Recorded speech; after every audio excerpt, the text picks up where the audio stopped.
Hello, hello. Hi. I'm very excited to have you. You're a very special guest, personally and professionally. So I'm gonna let you introduce Oh my yourself. gosh. Tell us who you are, what you're about. Um, it's so funny because I was taking a shower before this and I was thinking about like, oh my gosh, she's gonna ask me all these questions and you've known me for I don't know how long. Um, and I'm like in such a transition period in my life. So I'm like, this is like a little reinvention of who I get to be right now. So, Mhm. um, but my name is Chretienne and I am a Pilates, I call it Pilates play, a little Pilates play movement guide. I do consulting, coaching. My sister and I started our business over the last 2 years, I guess you could say, by being. And we're in the space of kind of niching who we're focusing on, but helping conscious heart led leaders heal and feel and be grounded so they can expand their impact. And yeah. I love it. Yeah. I'm here for it. I watch what you do, and it's always so joyful. It's always so fun. You have a very strong, playful energy in the Thank work that you. you do. Does it feel that way for you? Um, yeah, I think over the last 2 years, I mean, I ran a local studio for a decade, and during that time, I learned a lot, as you should in a decade. But I was so focused, and over the last 2 years, especially with the help of my sister, like joy and play has been like a huge priority. So anything that I'm doing, whether that's in life and especially in work and especially in movement, is like, is it fun? Is it playful? And I think now, with everything going on in our world, we just forget about that so much. We forget about it. Mhm. So if we can Mhm. have that at the forefront and remember that that is something that is like multi generational, people focus on trauma as multi generational. We also forget about like joy and play and all the superpowers that get passed down. So, and Mhm. passed on. So, Mhm. yeah, Mhm. it does feel like that right now. Hasn't been forever, but it does like that right now. Yeah. Yeah. What do you think allowed you space to move into that? Like you talk about the support from Kat. Yeah. Well, I think the last 2 years has been like a big transition for me. So I got out of almost 8 year relationship. I left the studio that I ran for like almost a decade. So it was a whole new reinvention. I got to like re-meet myself. Um, and yeah, I think support system is huge and people that are consistent and grounded in your life. I want to say consistent in a way that is like they're curious and want to evolve with you. Mm, Because, I mean, you have the friends that are with you forever yes. that you could call any time of the day. And you Yes. also have the friends that are like seeing you and who you are now. Mhm. So there's a good balance. And balance is important for sure. I think it's important to build Mhm. community constantly through life. Yeah. I think at the different stages in which different folks have known me. And yeah, having that girlfriend or acquaintance that you can kind of call on and say, hey, give me your thoughts on this. Or Yeah. I just did that yesterday. uh, need your opinion? Need Help. wisdom? Help me, please, Phone a friend. immediately. You are the reason and logic of my life, Yeah. so please support me. Yeah. But I think that is really important to kind of know who your community is because Yeah. it can help you grow into that rest and that joy and that peace for Yeah. sure. Yeah, exactly. For sure. Yeah, and it's evolving, especially like I said, this time in my life is like such a transition in a really beautiful way. Um, and so my community is like shifting and changing. And I just had so the studio I used to run was a spin yoga and TRX studio. And so I trained and built our program for all three of the like sweat styles.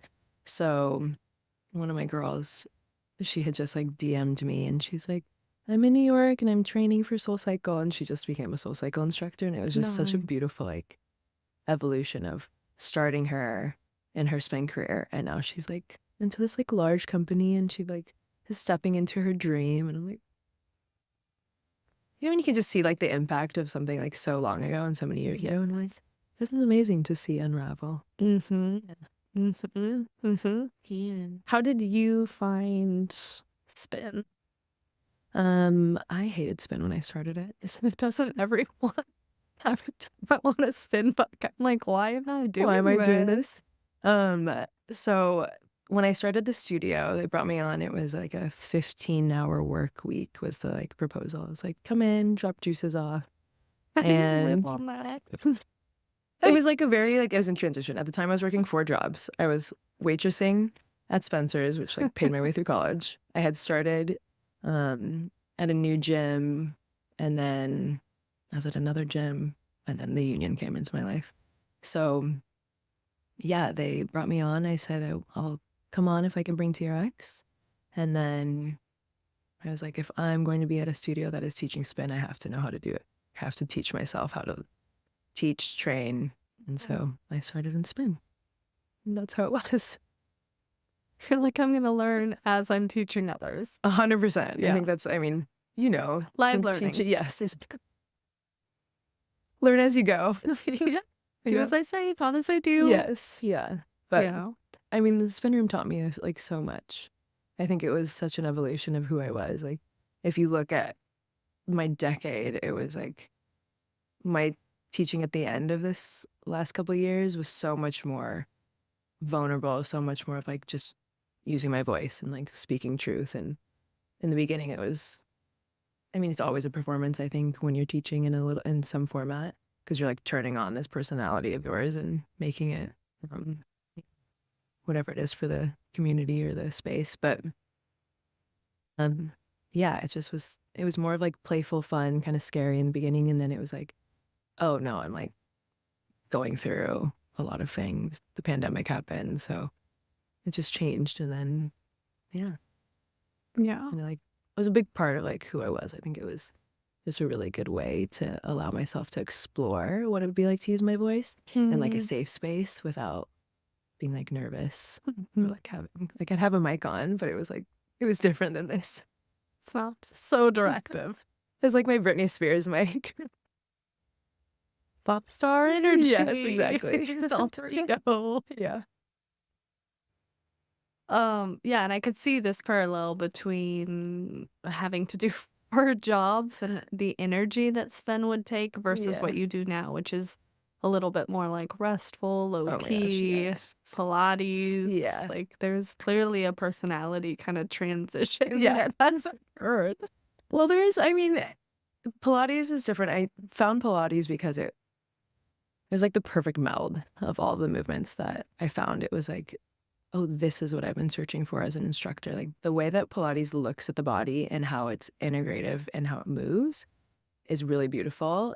And there's like the mind piece to it. So the background of Pilates was obviously this man named Joseph Pilates invented it.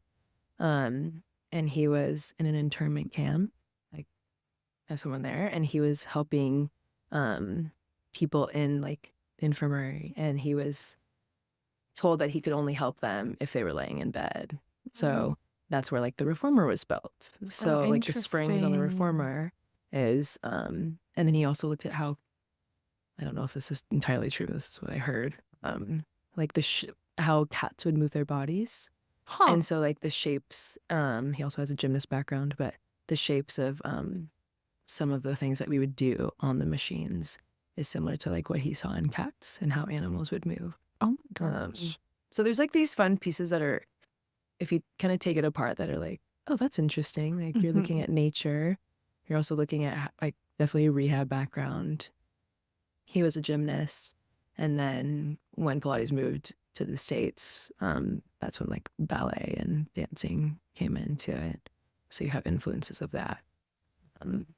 But it's just such a more sustainable movement. I mean, you've done it now for a long time.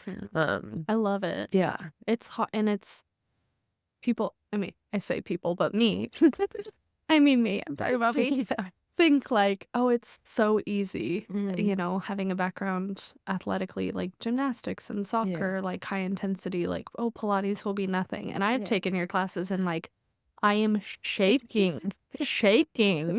I'm like, and I physically cannot. It's so it's about like gentle endurance, and Yeah. it requires so much patience, Yes.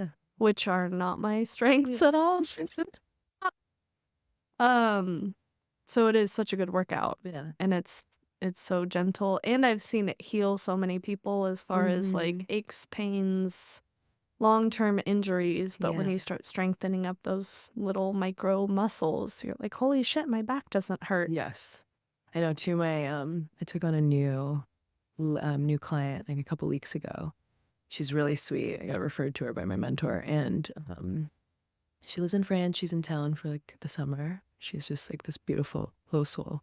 And I don't know why you'd want to be here during the summer. I asked her. It coming was some from family France. things, Okay. unfortunately. Like, But I what? asked her the same.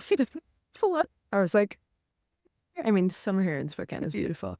So I don't want to take that for granted. But and she goes, this is the first week that I haven't had to take Advil for my back. Wow. And she's only been with me like a couple weeks. Wow. Yeah. And she's like, this is just crazy. Like I feel so good. And I think a lot of it is like moving with intention, which is I mean, our world needs like a pause and a slow down. So I think that's really, really good piece about Pilates is like you move with intention. The breath work feels different in comparison to some things that you do, like from in weightlifting. How you breathe is different. Yeah, so there's just like interesting pieces to it. Mm-hmm. Mm-hmm. What was that transition like for you in your journey? Mm-hmm. Like going from a very like fast-paced, high energy, go, go, go, to slowing down, that more like mindful, intentional. Yeah. What was the internal process like? Well, at the studio, when I brought TRX on, TRX was still, I mean, the studio in general was started to be a very high energy space. So, and I honestly look at what I was doing. I'm like, I don't know how I survived. I don't know how we took like one studio, then created technically 3, let one go, grew a team of 12 to 40, like had the best time of my life at the union was when I had my right hand. Her name was Mac, and she was like, she was a projector in human design. Are you a projector? Do you know who you are? I Design think I'm a projector. Okay. I don't know. I think I've dabbled in that like one time. I don't retain. Okay. Wow. Well, she was just the way that we work from our human design perspectives is like we're like each other's like perfect balance. But other than that, I don't know how I did what I did. I was teaching at one time, like I think 12 classes at once a week, on top of like managing the team, on top of running the studios, on top of my overseeing. gosh. Like it was wild, and it was 5 spin classes. Jeez. Given this was like probably my mid-20s or late 20s, so just 35. exhausted. Yeah. Like chronically exhausted. Yeah, you just don't know what's happening. So Yeah. I think then the pandemic hit, and it was like, oh, you have to slow down. I mean, as the world wanted us to, you have to slow down. And then like George Floyd, and then realizing that it was like, oh my gosh, there's something missing behind like what I'm doing. That's kind of where it's all sparked. And then it was like, okay, now I feel like I have purpose. Like, how can I help leaders? How can I bring spaces? Actually, not bring, sorry. How can I like cultivate safe spaces and put more like Black and brown instructors and leaders at the forefront? And then just from there, it was just like this, like everything seemed to like click. TRX was always mindful. Spin is still mindful. It's just a different expression of it. And now, like, Pilates is just more sustainable for my body. So, yeah. Did you grow up in Spokane? Yeah, I grew up in Spokane. You grew up in Spokane. So even this idea of like cultivating space for BIPOC, like what has that journey been like in Spokane, Washington? Like being from California, it's like all like predominantly BIPOC space. So when I moved to Spokane, it was like, holy shit. But then growing up here and then having something so powerful, like the pandemic, like the riots, like George Floyd, like recognizing like, oh, there's this huge thing missing, and then being willing to step into that. Yeah. It's interesting because I think it's obviously it's like a resurgence, right? History repeats itself unless we learn. But like this resurgence. And Spokane is such an interesting space.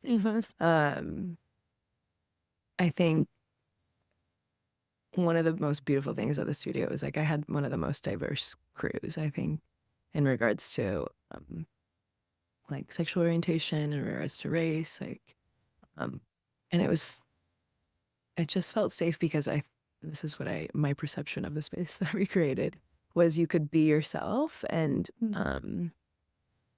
it was hard because we were also running up against, like, it was a boutique studio, so then you have challenges of like privilege as you come into that space. I orient in a very like privileged body. I'm very able-bodied. I also like, yeah, so there's pieces of it where we have to be aware of it. But I think the more you can like show up as yourself, and especially if like in a leader position, for me, it was like such an interesting space. I didn't realize how much of an impact it was to be like a Filipino woman leading like a community that was had a lot of impact. Like we ran events, like we closed Main Street down, like we had 200 yogis on the street. Like we would have free community events in the summer that would bring in like 100 to 200 people. And at the time I was just like, all right, like keep on going. But also it was like, we'd have instructors teaching up there that like, you know, weren't the size 2, that were Black or anything that was different than just like the white lady up top teaching yoga. So I can't remember what like the actual question you asked me, but it was like a beautiful evolution. And I think now my sister and I, like working in our company, is how can we, again, it's like all comes down to like the leaders. Like imagine our world if our leaders were more grounded, more present, more okay with being in our bodies. And that's such like a hard statement to say for some people, as you know, from like, you know, therapy. Like being present in our bodies is easier said than done. So if we can tap into that and create a space to like let people heal and feel, like things would be so much more amazing. Yes, absolutely. Yeah. Do you feel like you have like this idea of being grounded, being in body, like has that always been with you? Is that a newer concept? That's a good question. I think obviously with every evolution, like you become more grounded and more comfortable with who you are. Like that's something that's always going to be evolving. Like you're continuing to grow. So that's an ever changing piece of our life. I think I was dissociating a lot for a big part of that's how I ran the studio, I think, because I was just like, keep on going, like, let's go.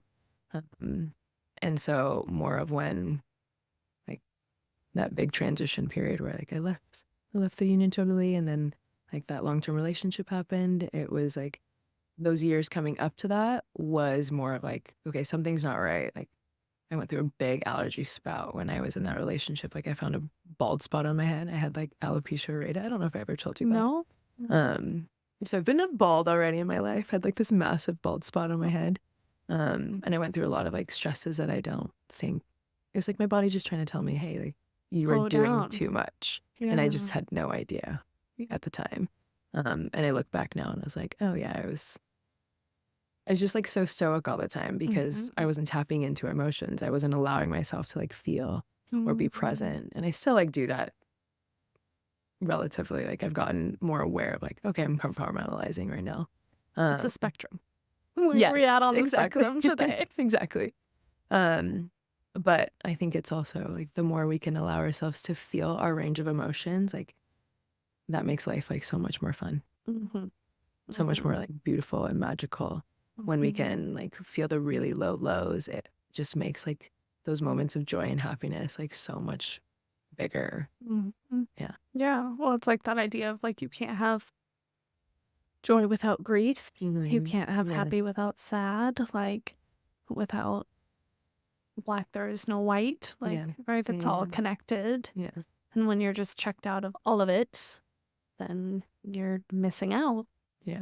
No, but that's hard because there's also this level of you know, within myself, I feel like there's this level of functioning that I expect from myself. Mm-hmm. And I find that I would never ask that of the people around me, like, yeah, rest, take a break. Of course, like, that's where it's like, do as I say, as I do mentality. And so trusting even that transition to slow down, to be more restful, to be more mindful, to be slower, to take breaks, is very important and can be really difficult when you build this thing, you build this machine. And I hear that in your story where I built this thing and then I had to keep going. I had to keep doing it. Yeah.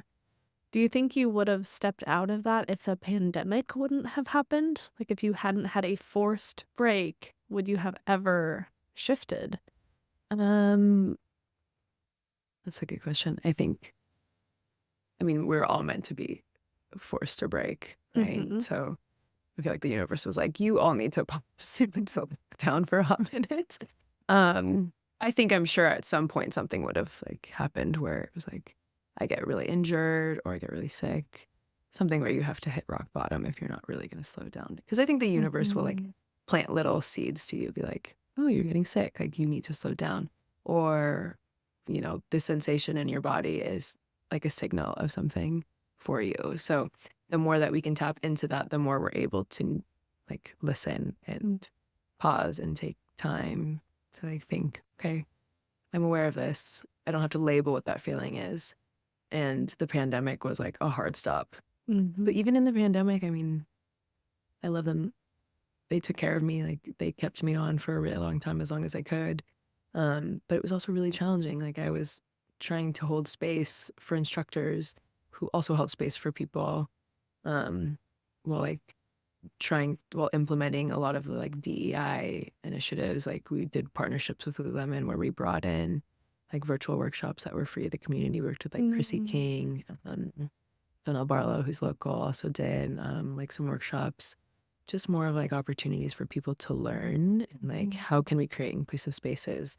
What does that actually mean? What are the intersections that come to all of that?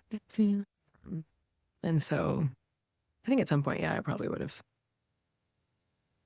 You know, the universe is like, nope, you're gonna take this instead. Yeah. Here we are. What was it like growing up as a woman of color, as a Filipino in Spokane? Yeah. Who thinks that? Yeah, it's so I wasn't really aware of it until like probably later in my years because I always had my sister. So my parents and my sister immigrated over from the Philippines. I was born in San Diego. We moved when I was 2 or 3. So really all I remember is like being surrounded.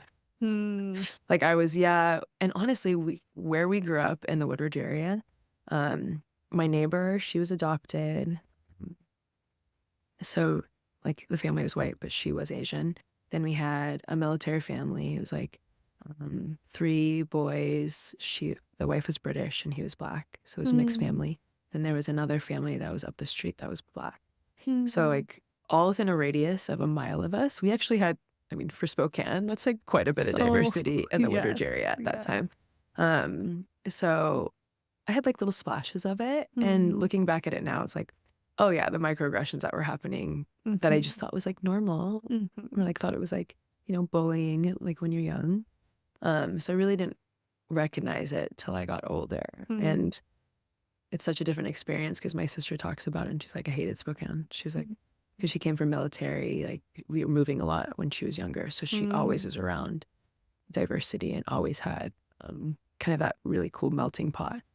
I just had like my core group of friends when I was young. And then when I started getting older, then I started to realize like, oh, I'm totally hiding this piece of me. Like my parents were doing the best that they can. They wanted to have us both assimilate so that we could have like the best opportunity and like make it really easy for us. So I was just ignoring that like piece of me that makes my Filipino culture. So just I think over the last like couple of years, it was like, okay, why am I feeling like I need to hide this, or why am I not comfortable in this piece of who I am? So it's definitely more of like a new evolution of me tapping into it or like being awake to it. I was like sleeping. Yeah. Yeah. Yeah. Yeah. Yeah. And I think even as women, we often do that anyways. Yeah. Like we're very good at hiding, and then you add race and culture on top of that, and it compounds for sure. So, and it's been really cool to see you kind of grow in that. I had seen you kind of become just more outwardly confident in those pieces as like, I'm going to represent my culture, my people, my ancestral practices. Like, that's really awesome to see. Yeah. I mean, I definitely like my sister is so great. Like I'm very lucky to have her. As you know, our relationship is like it's such an interesting dynamic, but she's definitely diving into a lot of the ancestral pieces and so it naturally just kind of also I get to like soak up all the goodness, but there's definitely this yeah, I was so like I don't know if I was afraid of it or if it was just like I didn't know any better. Like everyone else around me was white. I was like the brown girl, the Asian, you know. Huh. But yeah, I think it's again a piece of us. It's like if we hide that power, it's like we're missing out on so much like culture, so much. I don't know. There's like a lot of magic in that sense too. Yeah, it's huge. I mean, just before this, I was meeting with one of my elders, and like when you're sitting with people who really understand and come from the same culture, like there's just a sense of safety and knowing. It's like an unsaid knowing of like, I don't have to say certain pieces. Like you just get it. It just is. Like we can just be in it.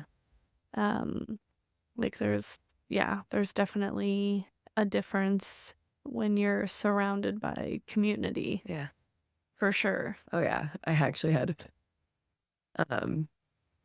because we could talk about this. I was on mushrooms one time. We can cut that We part can out. totally talk about half the therapists I have on here are like, so I did this crazy ayahuasca trip. Right. So I think it was maybe the first time I was on mushrooms. I can't remember. But I was at Lucky You, which is like a bar in town at the time. And I know. So sad. It reopened. Did you know that? Oh, it's a chameleon. Yes. Don't even get me started. Reopened. And my friend at the time, she was like dating this Filipino guy. And this is how the story goes. But like I was. I just remember like I was obviously like pretty high at the moment, but they came in, introduced us, and I remember like looking at him and being like hugging him and being like, "Oh my God, you feel like home. Like this is so weird." And it was like a moment where it was like, "Oh, I have been so comfortable in this like uncomfortable space that when the second I have a Filipino around me, I'm like, oh, I can actually breathe." There's that like feeling of knowing, of comfortability that you can't explain. But it was such a funny moment. I was like, I remember pulling back and I had never met this person. I was like, oh my God, you feel like home. He was probably, what? What is happening? Crazy lady. Get her away from me. It's like puppy eyes, just like looking at him. But yeah, I think even that is like a significant moment of like, oh, okay. I'm just so comfortable because this is what it's always been. Yeah. In those places and spaces where you are around the people that feel like home, it's like to me it always feels just very like tender and grounding, but also can also feel like very scary, like in just the sense of like trying to formulate my thought as it's going on.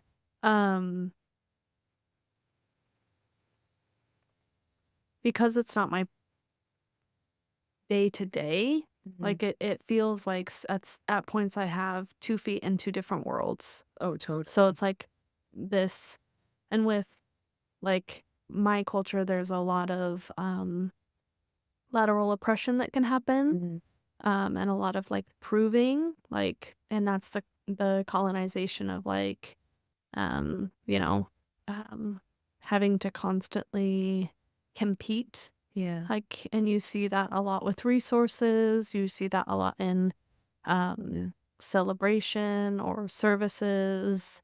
And so it is like, yes, there's so much comfort in it. And also it's scary in the sense of like, but how will it be held by the people who aren't super immediate, like who aren't my family, right? There's almost this maybe expectation of like, oh, I have to turn off like my whiteness and I have to just be native, or I have to turn off my native and now I have to be really white. Like it's this polarity. Yeah. So this idea of healing into full identity and being whole-bodied in identity is really wild.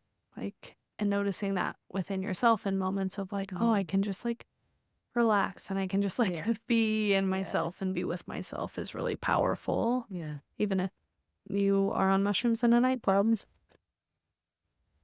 We had so my sister and I started hosting this series. It's called Goddess Nights Out. And this last series was our last night was on the night that the Aurora Borealis happened. So it was such a cool, it was like literally I'm like, the universe is saying good job. Our ancestors were like, yes. But in the room for the last night we had, I think it was a group of 11 women, and it was like 8 or 9 countries represented in the space. And in Spokane, that is like wild. It was like Gabon, it was Albania, Mexico, Peru, Nepal, Philippines. Like it was like just wild. So cool. And we were talking about like it was like honoring, so it was reclaiming was the night. The theme was reclaiming, and it was like honoring our ancestors. And a lot of it, the first part was like, okay, just share about like who you are and your identity. And for me, I don't like, you could probably get this. Like, I don't share a lot unless it's either somebody that I really know or someone kind of pulls it out of me. And everyone was sharing all these pieces about identity. And we were talking about how there's these two pieces, right? There's like, I don't feel like I'm Filipino enough, or I feel like I'm too white, or there's this piece of like, I don't really know where I sit in it. And how identity is just like such an expanse. Like how do you even encompass what that means for you? And like you get to redefine it and reimagine it, and that gets to change so many times in our life. And there's no right or wrong. It's like just more of how can we honor, I think, those who came before us and like who we are now, and then also who we're going to become. And I think we learn so much from like the people, and like you said, you're just with your elders, like we can learn so much from them, and that also vice versa, like they can learn so much from us, and what's going to happen next, and how the like Filipino culture is going to evolve in this area. And we want to go home so bad. I can't wait to take my parents home. I haven't been back since my sister, so it's been my sister's 38. Oh my so god. probably like almost 35 years, I think. When are you guys going? We're going to try to go. I mean, my mom retired this year, so we're going to try to go, I think, hopefully this year. Is there a reason why they haven't been back? I don't know. Like, I think my mom, I think both of them want to go back. One, the travel time. You know, parents are like, Yes. just our goal, my sister and I's goal is like, when we can fly them first class to the Philippines, like anytime they want, you know, we've like made it. That's our big goal. So we want them to just feel like comfortable on the way traveling over there. But I think it's scary. Like it's a piece of them and a life that they left to create a life was better for their kids. So yeah, I think it's like a little scary. Well, and it's that idea of, I mean, I think of like that survival state, like you're just in it, you have young kids, like there's always that excuse of like why you can't put that first. Or it's too luxurious, or it's too, like there's always a rationale or a reason. But I think of those first moments of like touching back home will be so Oh my gosh. powerful. Yeah.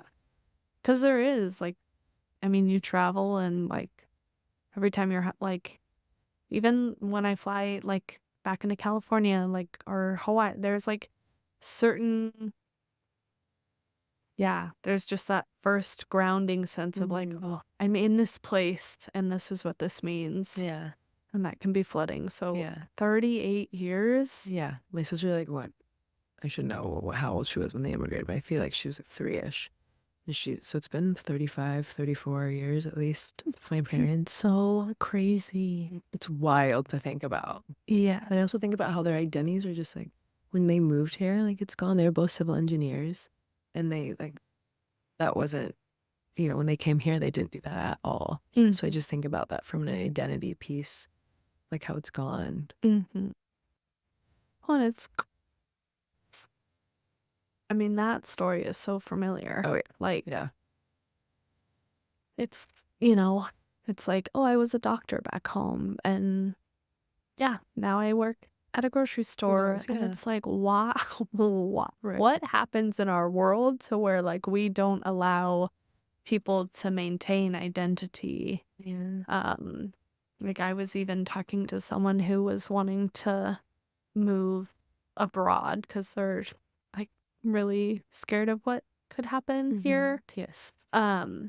And they're like, yeah, but I'd have to give up my career Yeah. because all of my credentials they don't cross over. Yeah. And it's like that is so much grief. Yeah. And then you're in survival. Yeah. Like it's crazy. Yeah. I also think there's like, again, that piece of it, it's like it's exciting and there's also a lot of joy and like unknown that brings, as long as we go into like with a lot of curiosity, that brings really a lot of magic to it that we forget to always talk about as well. Like you gotta, I've been saying this a lot, you gotta reinvent yourself. You gotta like reimagine what your life is gonna be, which a lot of times that's like a privilege in some sense. But there's so much culture that is lost, I think. Yeah. Like our parents didn't teach us Tagalog. Like they're like, well, you didn't want to. Like, well, of course we didn't. We're children. Like, no, we don't want to learn a different language. Like that seems hard. But it's like one of those things where it's just like it gets lost. Like, the Philippines has so many different dialects. I can't imagine over the years, like they just again get lost in translation because they don't get taught to the like next generation or who knows what. And would your parents speak it in the household while you were growing up, like to each other? Yeah. They still do. So there's this whole world of like, oh, mom and dad are talking, but I don't understand what they're saying. Yeah. Like even the disconnect in that. Totally. And like from a personality perspective, like, like you can just imagine like somebody going to be really funny in their first language. And then, translating and trying to learn a different language, you have no idea. There's those slang terms. There's like just the way that people speak that you don't pick up on. So just like completely from a personality perspective that gets lost. And I think about, I wish I could have spoke to my grandparents. My grandma was like also fluent Spanish and they're just my grandpa was so smart too.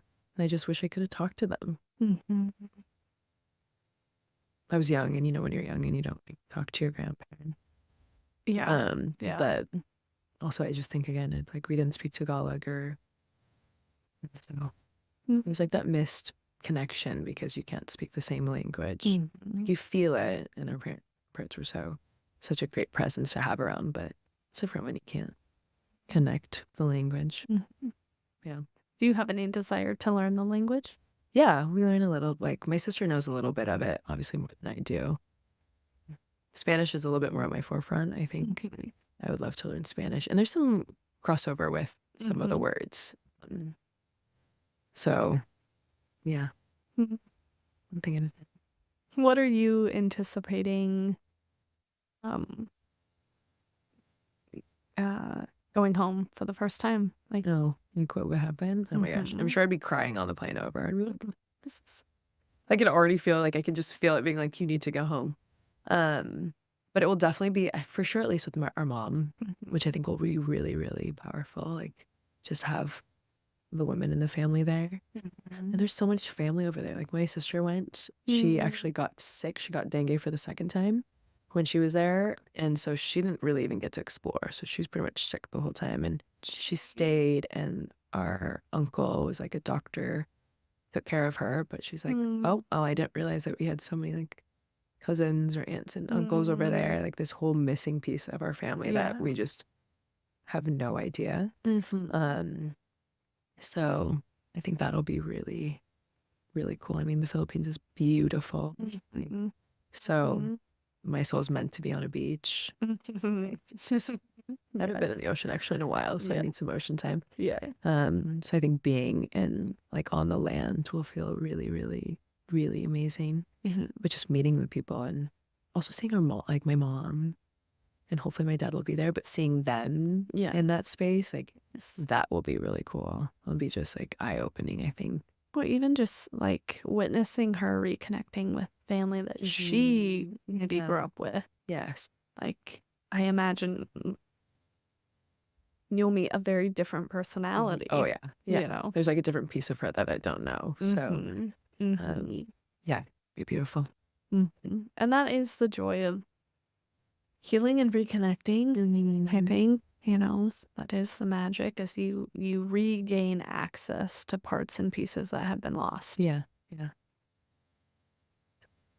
That's really exciting. Yeah, exciting. That's definitely exciting. That's the thing. We're gonna fly them to the Philippines first class. I should just drop like my Venmo card. Like, if you want to support our family, fly to the Philippines first class. Here you go.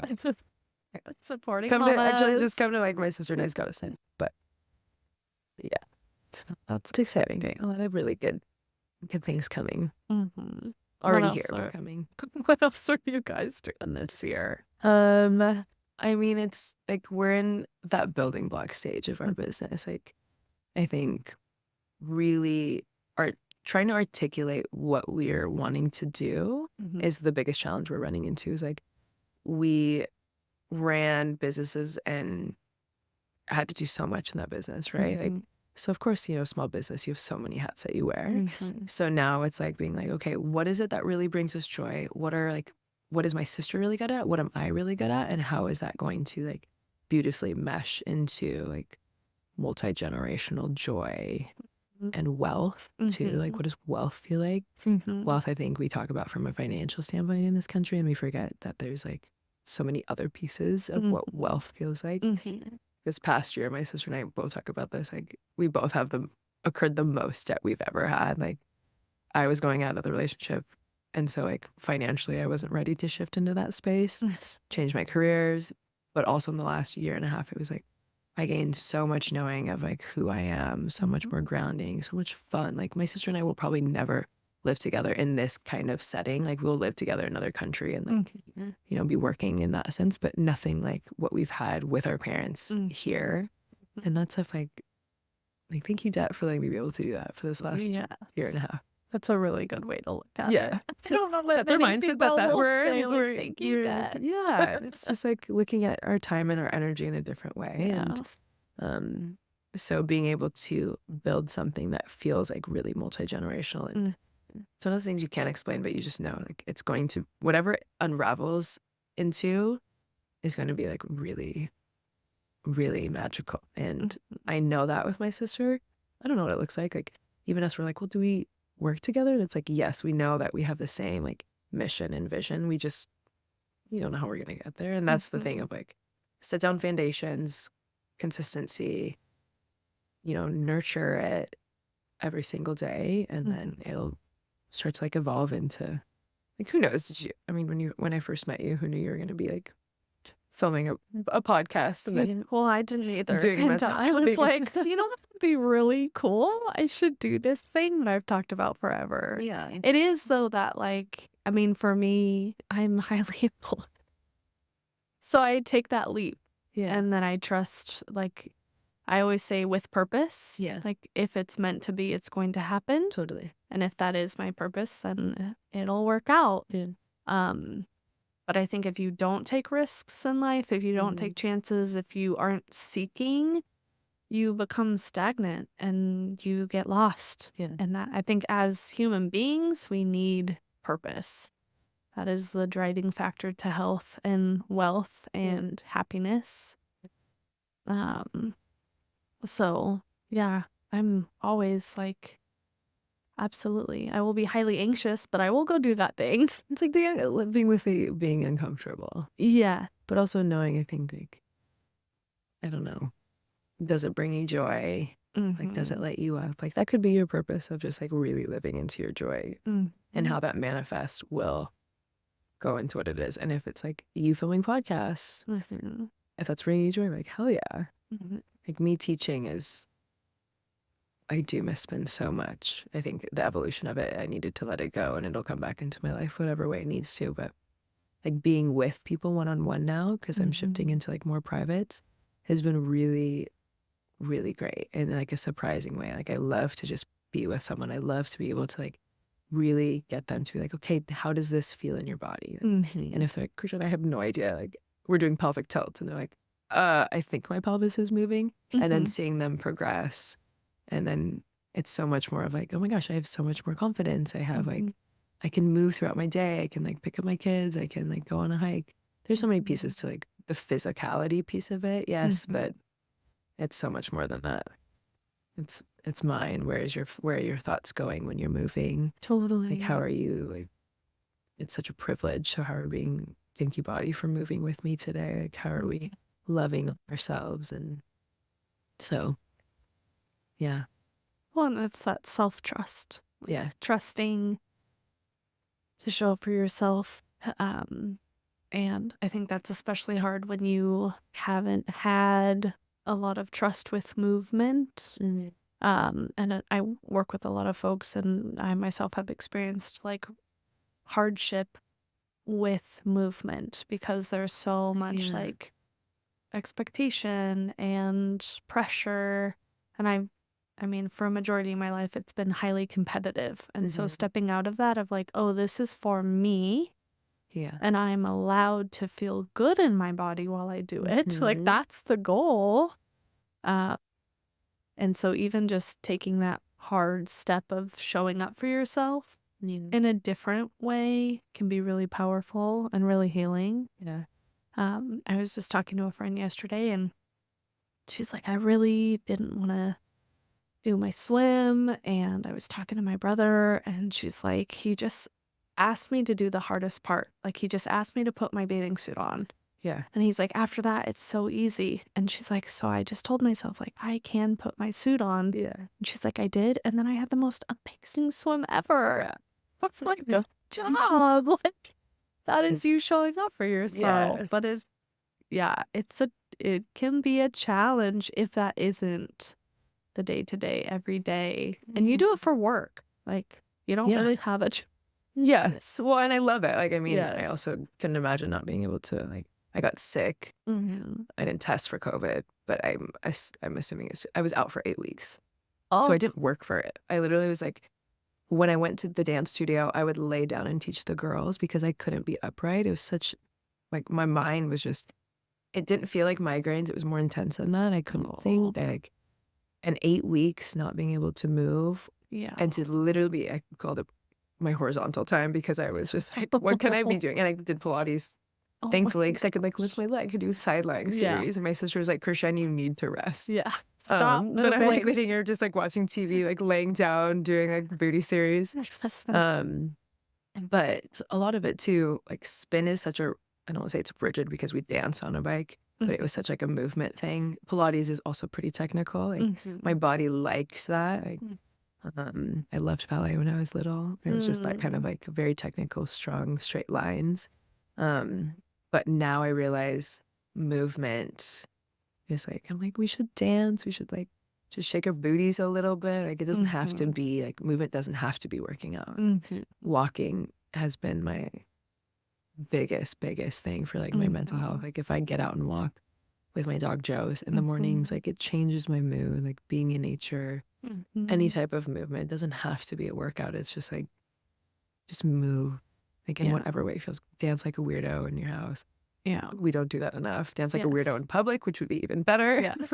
Not even like a weirdo, just dance like yourself. Yeah. But I think we forget that piece of movement too is like such an essential piece. If you look at any other culture, like they are like dancing at any age. Like, when we went to a wedding in Mexico and we were walking around, and of course we stumble on like just it's like this space, and it's just a bunch of people dancing like salsa and bachata, and it's like old people, and they like pull you out and dance with you, and it's, I don't know, there's just like so much more happiness in those like cultures. There's this piece that I feel like we miss here. Yes. It's like, it's not dancing that's always like, it's either sexualized, or there's feeling like you can't just like dance with you know, the opposite sex without feeling like there's something happening. It's like, no, we're just like dancing to have fun.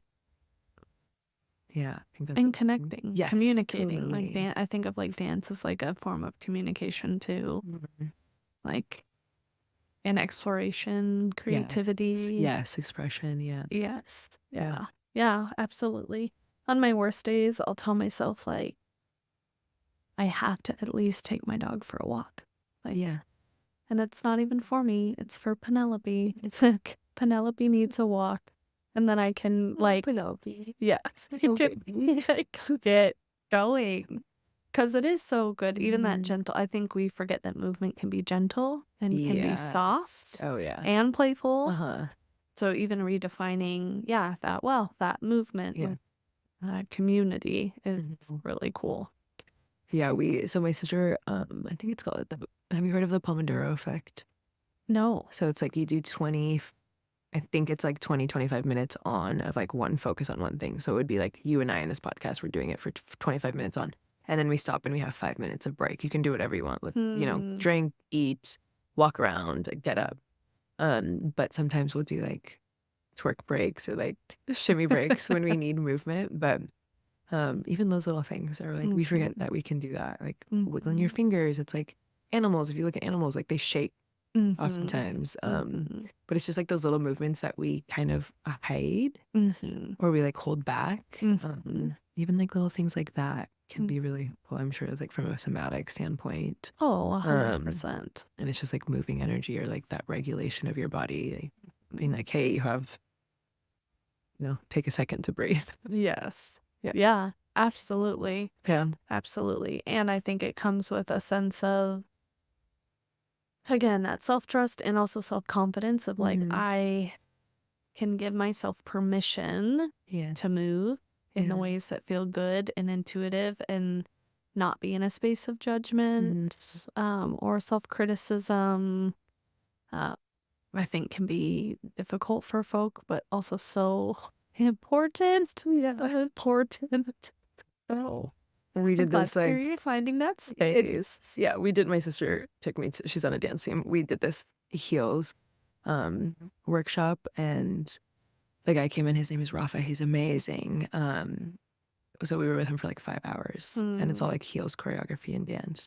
And I remember him, he's a fabulous teacher, and he said it like there's 3 E's that you want to focus on, like expression, execution, and exploration. So when you're dancing, how is that all happening at once? And we were doing choreography, so like the execution piece of it. But the expression and like the exploration piece is like you should just allow what it would feel like. So again, Pilates is very like strict, so it's the in betweens, like the movements that we don't really kind of naturally fall into. It's like exploring all of the room. The whole room is not just like you and me. Like there's to the left, to the right, up and down, like over in the corner, and like that's how we should move. We don't.